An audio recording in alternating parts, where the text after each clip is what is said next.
नमस्ते। आज हम देखते हैं गणेश जी के बाईं तरफ दाहिनी तरफ रिद्धि सिद्धि क्यों है। यदि हम गणेश जी की मूर्तियां देखते हैं तो कई बार हमें दिखता है गणेश जी की सूंड है वो दाहिनी तरफ है या कभी बाईं तरफ है, या रेयरली ऐसे दिखता है जब उनकी सूंड बिल्कुल सीधी है सामने। तो इसके पीछे क्या शास्त्र है, इसका मतितार्थ क्या है, आज हम उसका थोड़ा सा विश्लेषण करते हैं, उसके ऊपर चर्चा करेंगे। इसी तरह से मैंने अपने शास्त्र के ऊपर, अपने इतिहास के ऊपर इस चैनल पर वीडियोस पोस्ट किए हैं। जीवन शैली कैसी होनी चाहिए, जीवन कौशल्य जिसको हम लाइफ स्किल्स कहते हैं, उसके ऊपर भी कई वीडियोस हैं। आप इस चैनल को सब्सक्राइब कीजिए और बेल आइकन पर क्लिक कीजिए ताकि आपको टाइम टू टाइम इसका नोटिफिकेशन आता रहे।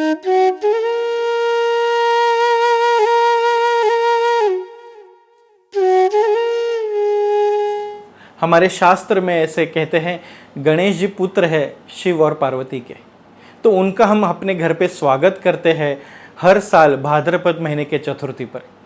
जैसे हम गणेश जी की मूर्ति भी देखते हैं तो जब घर में गणपति लाते हैं हम, तो वो मूर्ति साहजिकता से बैठी हुई होती है। इसका भी पीछे अर्थ है, बैठी हुई मूर्ति क्यों लाते हैं। जैसे घर में कोई हमारे अतिथि आते हैं, गेस्ट आते हैं, हम उनको बैठने कहते हैं ताकि वो ज़्यादा से ज़्यादा समय तक हमारे पास रहे। तो गणेश जी की मूर्ति जो बैठी हुई होती है उसके पीछे शास्त्र ये है कि आप हमारे घर पे स्थित रहिए। आपकी मूर्ति नहीं, आपके अंदर जो गुण हैं वो हमारे अंदर बैठे रहे और उभरते रहे हमसे समय समय के अनुसार। इसलिए गणेश जी की मूर्ति ज़्यादातर खड़ी नहीं रखते, घर में बैठी हुई मूर्ति रखा करते हैं। फिर हम देखते हैं गणेश जी के बाईं ओर और दाहिनी ओर रिद्धि और सिद्धि होते हैं। ये गणेश जी की दो पत्नियां हैं। तो बोलते हैं रिद्धि माने क्या, ऐश्वर्य, समृद्धि, संपन्नता, और सिद्धि माने मोक्षत्व की ओर जाना और उसे पाना। जैसे अंग्रेजी में रिद्धि को हम कहेंगे प्रॉस्पेरिटी और सिद्धि को हम कहेंगे अटेनिंग मोक्ष, साल्वेशन। जीवन में दोनों की कामना होनी चाहिए। जहां विद्या दाता है, सुख करता है, दुख हरता है, उसके दोनों अंग ये है कि ऐश्वर्य भी हो और जीवन में उसको उपभोग लेने के लिए एक शांत प्रसन्न मन भी हो। तो रिद्धि सिद्धि का यही अर्थ है कि ये दो पत्नियां क्या प्रतीक जताते हैं, हमको दिखाते हैं जीवन में कि विद्या के साथ क्या होना चाहिए, अध्यात्म ये हमारा मूल है, उसका ज्ञान होना चाहिए, सो सिद्धि आती है वहाँ। और दूसरा है रिद्धि, ऐश्वर्य, संपन्न हो जीवन। दोनों का मिलन से ही जीवन में पूर्णत्व आता है। तो ये रिद्धि सिद्धि हो गया। और हम देखते हैं मूर्ति में अक्सर ये दिखता है, एक तो दाहिनी तरफ होती है सूंड गणेश जी की और दूसरी होती है बाईं तरफ, और कभी कभी सीधी भी दिखती है, which is rare to find.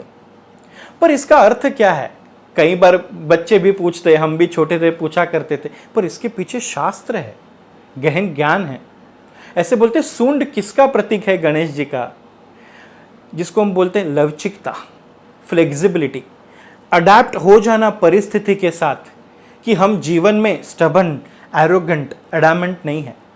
इसका मतलब क्या, जीवन में जो आए वो छोर, जो ओढ़ से अच्छी तरह से उसके साथ एकरूप हो जाना, ये सूंड का प्रतीक है। तो वो बाईं तरफ होना, लेफ्ट हैंड साइड में होना क्या प्रतीक है, तो बोलते हैं ये हमारी दो नाड़ियों को दर्शाता है। एक होता है हमारी ईड़ा नाड़ी जिसको हम बोलते हैं चंद्र नाड़ी, और एक होती है पिंगाड़ा जिसको बोलते हैं सूर्य नाड़ी, वो राइट हैंड साइड में होती है। तो चंद्र नाड़ी मतलब बाईं तरफ सूंड का प्रतीक यह है कि जीवन में शांति रहे। ये चंद्रमा से कनेक्टेड है। जैसे चंद्र बोलते हैं ना कि चंद्रमा क्या लाता है जीवन में, शीतलता। तो जीवन में शीतलता रहे, शांति रहे, स्थैर्य रहे, इसकी मांग है ये, इसके प्रति दर्शाती होती वो सूंड है वो। जैसे हम आजकल जीपीएस देखते हैं या सूची यंत्र देखते हैं कि विंड किस तरफ जा रहा है, दिशा किस तरफ है, जो वो सूची दर्शाती है, वैसे वो गणेश जी की सूंड जो है वो दर्शाती है।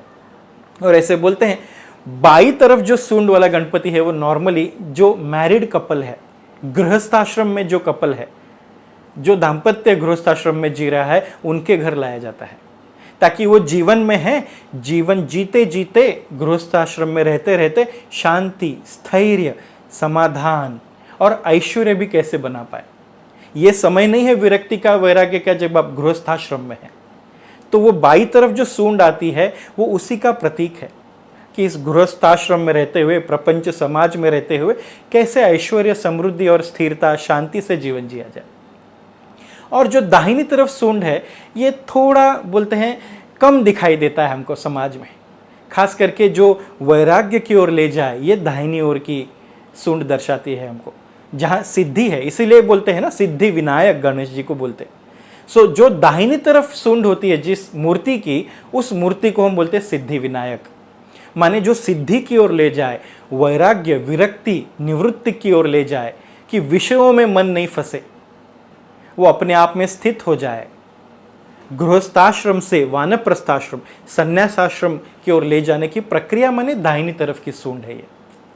इसलिए बोलते हैं कि जो मैरिड कपल है या गृहस्थाश्रम में, उनको दाहिनी तरफ सूंड वाली मूर्ति हम भेंट नहीं देते या वो घर पे लाते नहीं है। अगर लाए तो भी इसका कुछ विपरीत परिणाम नहीं होता। कई बार हमारे संस्कृति में कुछ कथा ऐसी होती है जो डर से, भय से चलती है आगे, पर जो गुस्सा हो हम पे, जो नाराज हो हम पे, वो भगवान ही नहीं है। तो दाहिनी तरफ सूंड वाले गणपति का ऐसे करते हैं, रिचुअल्स, विधि जो होते हैं वो थोड़े से स्ट्रिक्ट होते हैं, ताकि जीवन में मुक्ति चाहिए, वैराग्य की ओर जाना है, तो विषयों में फंसे मन को बाहर निकालने के लिए अनुशासन की जरूरत है। तो उस वक्त थोड़े विधि बोलते हैं कि दाहिनी तरफ गणपति है, आप थोड़ा विधि ठीक से कीजिए। इसके पीछे मतितार्थ वो है, गणेश जी बिल्कुल हम पे नाराज नहीं होंगे। इनफैक्ट जो सदैव हम पे प्रसन्न है, जो मुक्ति देते हैं हमको, जो युक्ति, शक्ति और भक्ति प्रदान करते हैं, वो गणेश है, वो हमारे गणेश जी है। तो ये दो तरफ सूंड का ये अर्थ है। कई बार हम संस्कृति में अपने घर तो लाते हैं, पर इन चीज़ों पर हम चर्चा नहीं करते। दाहिनी तरफ, बाईं तरफ सूर्य नाड़ी, चंद्र नाड़ी का क्या अर्थ होता है, ये मतितार्थ है इसके पीछे। और कई जगह जब हम देखते हैं, जो बहुत ही कम दिखता है, गणेश जी की सूंड बिल्कुल सीधे है। उसका अर्थ क्या है, बोलते हैं सुषुम्न नाड़ी खुल गई। जब चंद्र नाड़ी और सूर्य नाड़ी दोनों स्थित और स्थिर हो गया, यह समाधि अवस्था है। यह जानने की प्रक्रिया वो सूंड है। जैसे मैंने कहा कि जीवन में दोनों अंग है और ये दो नाड़ियां चलती है, तभी तो जीवन सही मार्ग में चलता है आगे। ये नाड़ी का ज्ञान जीवन में होना जरूरी है। इसलिए तो गणेश जी को बोलते हैं विद्यादाता। जब दाहिनी नाड़ी चलती है, सूर्य नाड़ी जिसको कहते हैं, वो समय होता है ज्ञान प्राप्त करने के लिए और ज्ञान देने के लिए। बाई नाड़ी जब चलती है, चंद्र नाड़ी, वो समय होता है स्थिरता के लिए, ध्यान करने के लिए। और सुषुम्न नाड़ी जो सीधी सूंड होती है, वो होता है जीवन में समाधि अवस्था प्राप्त करनी है। तो इससे पीछे इतनी बड़ी सीख है ये। सूंड दाई हो बाई हो, रिद्धि का अर्थ क्या है, सिद्धि का अर्थ क्या है। और ऐसे बोलते हैं ये दो पत्नियों से गणेश जी को दो पुत्र प्राप्त हुए और उन दोनों का नाम है शुभ लाभ, क्षेम और लाभ बोलते हैं इसको। या तो कई बार हम देखते हैं स्वस्तिक भी निकालते हैं हमारे संस्कृति में, उसके बाजू में लिखा होता है, ये कई दरवाजों पे, तिजोरियों पर लोग लगा के रखते हैं, शुभ लाभ। ये शुभ है, वो जीवन में उसके प्रति प्रवाह है जीवन का। और यहाँ पर लाभ लिखा है, लोभ नहीं। लोभ में क्या होता है, मांग होती है, लाभ में जो मिले वो प्रसाद होता है। तो ये दो पुत्र है गणेश जी के, शुभ और लाभ। तो ये जब रिद्धि सिद्धि है जीवन में, विद्या है, विघ्न हरता है, और जो अपने अंदर के शक्ति को जानते हैं, दोनों नाड़ियों को वश में रखते हैं, वो गणेश जी और उनसे द्वारा निकले हुए पुत्र माने शुभ और लाभ है। तो आज हमने ये देखा कि सूंड का, ये मूर्तियों का क्या महत्व है, रिद्धि सिद्धि का क्या जीवन में अर्थ है और शुभ लाभ क्या है। इसी तरह मैंने बाकी वीडियोस में भी कुछ गणेश जी के बारे में शेयर किया है कि क्यों बोलते हैं चंद्र की ओर नहीं देखना चाहिए। वो भी आप वीडियो ज़रूर देखिए गणेश चतुर्थी के दिन।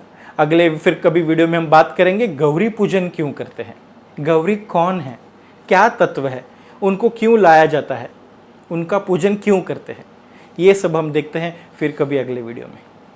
गणपति बप्पा मोरया।